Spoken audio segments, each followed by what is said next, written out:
ओम नमः सिद्धेभ्यः।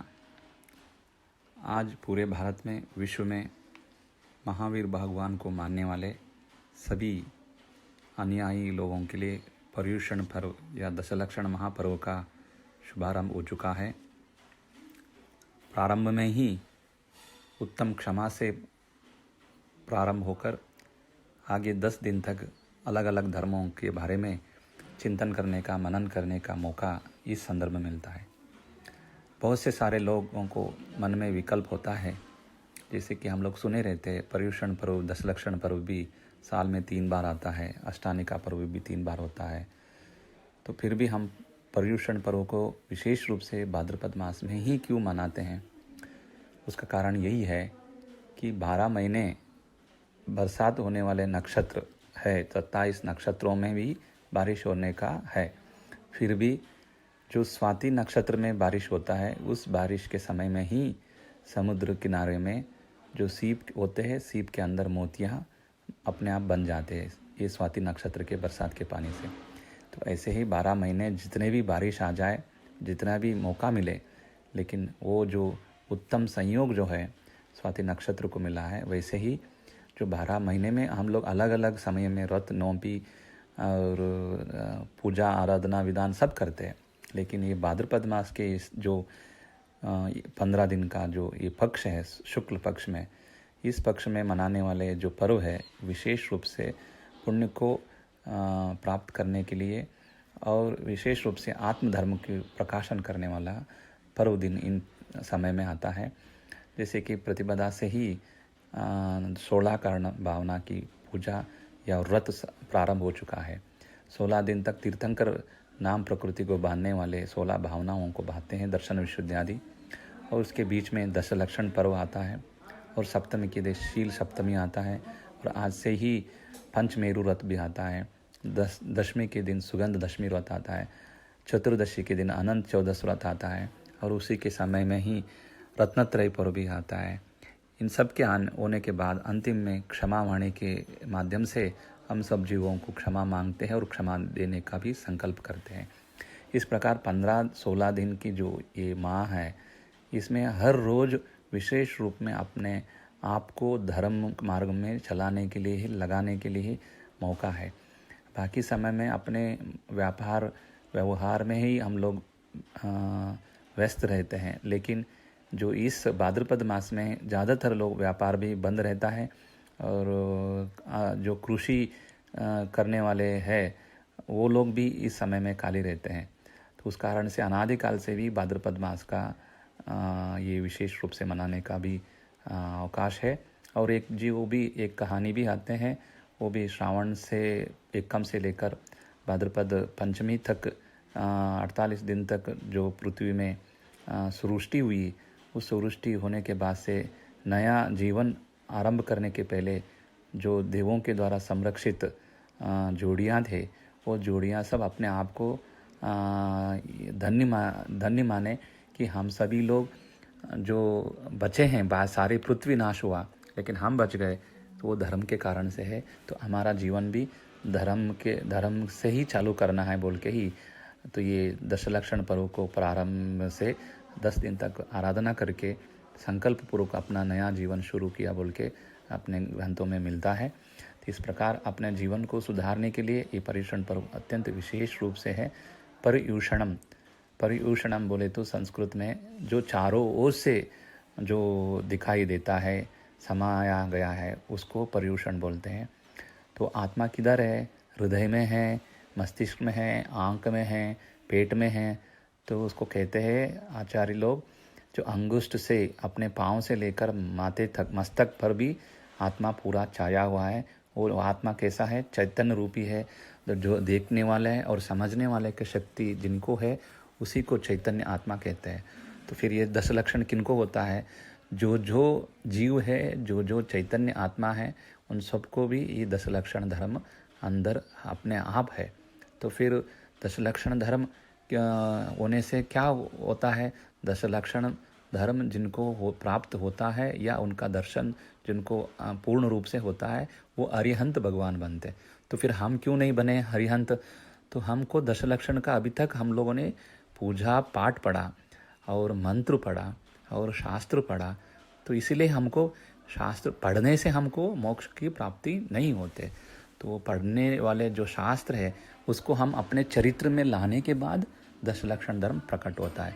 तो फिर जितने लोग हैं तो ये सभी लोग पर्युषण की भावना, धर्म की आराधना करते, पूजा पाठ करते हैं, लेकिन उसको अपने अंदर से जो आत्मधर्म है उसको दर्शन करने का कभी प्रयास नहीं किया। तो जो प्रयास करते हैं वो दिगंबर मुनि है, अपने आप प्रयास करते, नित्य आराधना करते हैं। तो तत्वार सूत्र में जो 9वें अध्याय में बोलते हैं, धर्म अनुप्रेक्षा, जो इनको भाने से संवर तत्व की प्राप्ति होती है। तो जिनको संवर होता है, कर्मों की, नया कर्म की आश्रव ना होने से जो कर्म संवर हो करने के बाद निर्जरा होती है, उसके बाद मोक्ष तत्व अपने आप प्राप्त होती है बोल के तत्वार सूत्र में कहा है। तो इसी कारण से जिनको कर्मों की निर्जरा करनी है, मोक्ष को प्राप्त करनी है, तो उन सबको 10 लक्षण धर्म और 12 अनुप्रेक्षाएँ हैं और 16 कारण भावना है। इनको बार बार, एक बार नहीं, बार बार, और सिर्फ 10 लक्षण के दिन नहीं, जो 10 लक्षण दिन में हमको ये एक प्रैक्टिकल एग्ज़ाम है। 10 दिन हम एक जगह पर एक जैसे बैठ के अपने आप को नियंत्रण में रखने के बाद ये इसको अभ्यास करना है।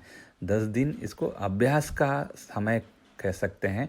10 दिन हम अभ्यास करने के बाद बाकी 355 दिन इसको हम अपने जीवन में उतार सकते हैं। इसलिए कहते हैं आचार्य, ये 10 लक्षण धर्म, ये 16 कारण भावना है या 12 भावनाएं जो होते हैं उसको बार बार चिंतन और मनन करना चाहिए। इससे अपने कर्मों की निर्जरा होगी। तो ये कर्म, ये पूर्ण रूप से कौन कर सकते हैं? तो हम लोग कहते हैं दिगंबर मुनि जो दीक्षा लेकर अपने व्रतों को पालन करते हैं, उत्तम महारथी होते हैं, वही इन 10 धर्मों को पूर्ण रूप से अपने आप को 10 धर्म के दर्शन कर सकते हैं। तो हम लोग भी श्रावक होने से जितना हो सकता है उतना अनुव्रत को धारण करते हुए, अपना जो नित्य नियम है उन सबको पालन करते हुए, स्वाध्याय करते हुए, तो शास्त्रों की स्वाध्याय करके, अभ्यास करके हम इन गुणों को पहले समझ ले, फिर उसके बाद अपना जीवन में उतारने के लिए एक दिन सर्वसंग परित्याग करके संन्यास लेकर मोक्ष मार्ग के रास्ते पर चलने के बाद हमें भी 10 लक्षण धर्म का दर्शन होगा। और आज पहला दिन उत्तम क्षमा है, और 10 दिन भी हम लोग एक एक दिन का एक एक भावना भानने से मालूम होता है, जब तक हमारे अंदर क्रोध, मान, माया, लोभ, ये 4 कषाय जो है, ये 4 कषाय जब तक है तब तक अपने आप को अपने अंदर से अपना दर्शन करने के लिए कभी भी ये लोग घातक बन जाते हैं, या ये लोग कषाय जो है अड़चन के रूप में रहते हैं। इसलिए 4 कषाय जब तक हमारे अंदर से उसको निकालेंगे नहीं, तब तक अपना निज स्वभाव जो क्षमा, मार्धव, आर्जव और शौच धर्म, सत्य, संयम, तप, त्याग, अकिंचन्य भाव और ब्रह्मचर्य भाव जो है, इन सभी भावों को दर्शन करने का या प्रकट होने में दिक्कत रहती है। तो कहते हैं आचार्य, ये कोप जो है, कोप बोलते हैं, क्रोध बोलते हैं, गुस्सा बोलते हैं व्यवहारिक में, तो इसके कारण से हमारे अनेक हानि होती है। जब भी हमारे सामने होने वाले घटना है या जो भी परिस्थितियाँ रहती है, उसको बिना फरके, बिना सोचे, तो अपना स्वभाव से इसको क्रोध को प्रकट होना नहीं देना चाहिए। तो इसका विशेष रूप से हम देखा चाहिए, उत्तम उदाहरण आज तक भी, आगे भविष्य काल तक भी पार्श्वनाथ तीर्थंकर भगवान का चरित्र है। जब पार्श्वनाथ के जीव कमठ के जीव से क्षमा मांगा, लेकिन कमठ का जीव उनको अपना अभिमान से, अहंकार से, गुस्से से अपना प्रतीकार करने के लिए उनके ऊपर पत्थर फेंका। तो वहाँ से ये श्रृंखला चालू हुई। अगले तीर्थंकर भाव होने तक, 10वें भाव तक उसका क्रोध, इनका क्षमा, ये दोनों चलते रहे। आखिर में क्षमा ही जीता। तो इससे उत्तम उदाहरण लोक में कोई नहीं हो सकता। हम अपने जीवन में एक बार पार्श्वनाथ भगवान को चरित्र पढ़े, इतने संकट आने के बाद भी, अपने परिस्थिति जितने भी होने के बावजूद भी पार्श्वनाथ का जीव हर बार क्षमा को धारण करते रहा, कमठ को क्षमा देते रहे। यही हमारे जीवन में भी रखना है। व्यवहार में अनेक बार हमको गुस्सा करने का या गुस्सा देने जैसे मौका मिल जाते हैं, तो भी श्रावकों के लिए अनंत आनबंदी सभी के लिए मना कर दिया है आचार्यों ने। जो भी हमारे सामने गुस्सा होता है वो अनंतानुबंधी क्रोध के रूप में परिवर्तन होने नहीं देना चाहिए। अनंतानुबंधित बोले तो अनंत बहुत तक ले जाते हैं। जैसे पत्थर के ऊपर लिखा शिला शासन हजारों सालों तक जैसा रहता है, वैसे ही एक क्रोध के अनंतानुबंधी क्रोध के कारण से जो कर्म के आश्रय होता है वो बहुत सालों हजारों सालों तक रहता है। इसलिए श्रावकों को या किसी जीव को भी अनंतानुबंधी होने जैसा गुस्से को कभी नहीं करना चाहिए। उत्तम खमट के जैसा हम कभी भी गुस्सा नहीं करना चाहिए। अप्रत्याख्यान के जो श्रावक होते हैं उनको अप्रत्याख्यान के कषाय करने का जब तक त्याग नहीं करेंगे तब तक श्रावक का व्रत भी नहीं होता है। इसलिए तो अप्रत्याख्यान करने जैसा भी हम लोग नहीं होना चाहिए। हमारे लिए जब कभी भी चारों कषाय है, प्रत्याख्यान है, जो साधु बनने के लिए है तो बनना है तो वो प्रत्याख्यान क्रोध त्याग करे तो ही साधु बन सकते हैं।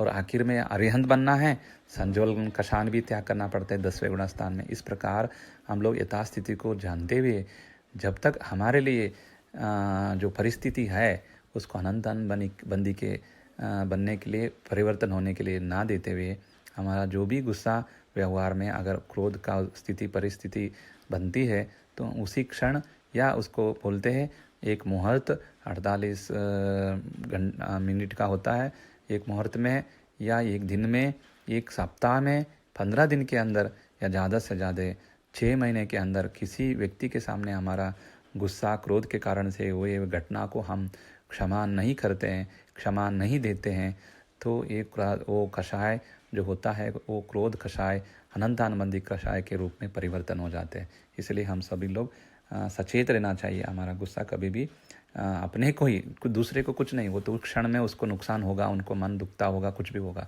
लेकिन उसका ज़्यादा दोष जो है हम गुस्सा करेंगे तो हमको ही ज़्यादा नुकसान होगा। तो अपने आप को कोई भी नुकसान करना नहीं चाहिए, नहीं करते हैं। इसीलिए हम लोग सचेत रहे। ये क्रोध मान माया लोभ ये जो कषाय है ये सभी कषाय अपने आप को ही नुकसान करते हैं। हम समझते कि हमने किसी के ऊपर गुस्सा कर रहे, किसी के सामने अहंकार कर रहे, तो ये किसी के लिए नहीं है, अपने के लिए ही नुकसानदायक है। इसलिए कषाय से बचे और अपने आप को धर्म के मार्ग में चलाए। और साधु लोग आज घरों में रहकर ही धर्म आराधना करने के लिए सभी आचार्य परमेष्ठी या आदेश दिए। आज के इस कोरोना के संदर्भ में हम लोग जहाँ जहाँ जैसे जैसे हैं वहीं पर रह के इतने सालों में हम लोगों ने तो हम कैसे करें, तो इतने सालों में तो हम धर्म करते आए हैं, 10 लक्षण करते आए हैं, पूजा किए, विधान किए, तो उन सब का उपयोग कब लेंगे।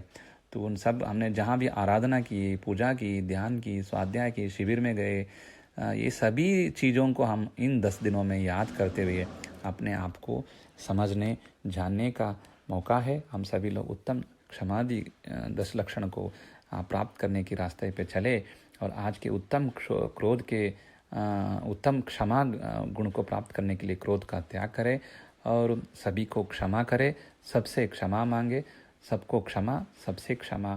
पार्श्वनाथ भगवान हम सभी को सदा मार्गदर्शक रहे। तो वैराग्य मार्ग पे चलने के लिए हमारे मैत्री भाव वृद्धि हो। हम सभी के लिए यही मंगल भावना पाना है बोल के सभी के लिए मंगल आशीर्वाद।